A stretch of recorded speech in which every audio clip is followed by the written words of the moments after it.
Certificate of Apology.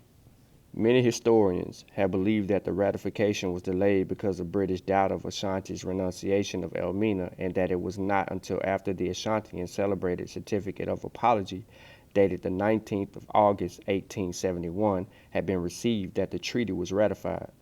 Some historians go further and claim that the apology was a forgery by the Dutch envoy and gave the Ashantians cause to invade the coast in 1873. For instance, Ward wrote, "This document, if genuine, was the very thing that the two governments wanted, for it removed all scruples." But he added, "A forgery it almost certainly must have been." Yet Ward maintains both the government accepted it as genuine.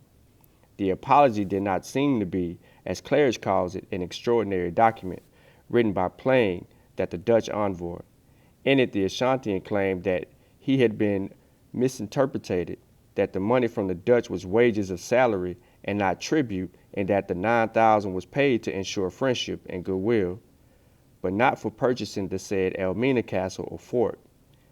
And in a covering letter in Dutch to Ingoglis, he further declared, "If anyone says I consider Elmina my rightful property, it is a lie." With painstaking and scholarly scrutiny, Combs has shattered these former cherished beliefs about the certificate of apology.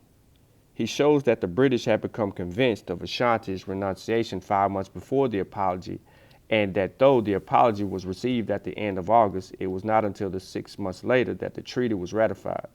Combs suggests that the lack of interest in the apology on its receipts proves its practical insignificance, that not a single member of the colonial office thought it called for any comment whatsoever.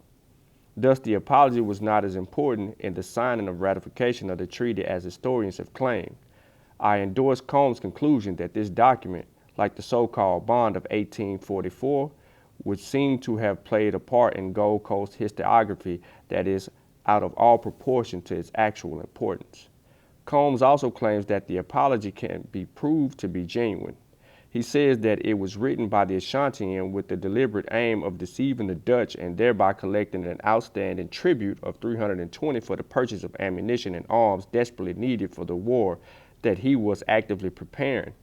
Combs further quotes a letter written by Usher to Crawford, another British envoy, reporting an interview with the Ashantian on the 5th of August, during which he again claimed that he had been misinterpreted, saying that Elmina and Ashanti were allies, friends, and brethren, and Elmina had never paid tribute.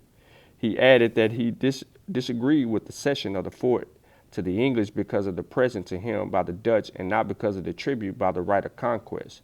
Moreover, neither Ansah, who had written the Ashantian's letter on the 24th of November in 1870, nor Afrifa or Kaliko and the Ashantian's ambassador denied the authenticity of the apology.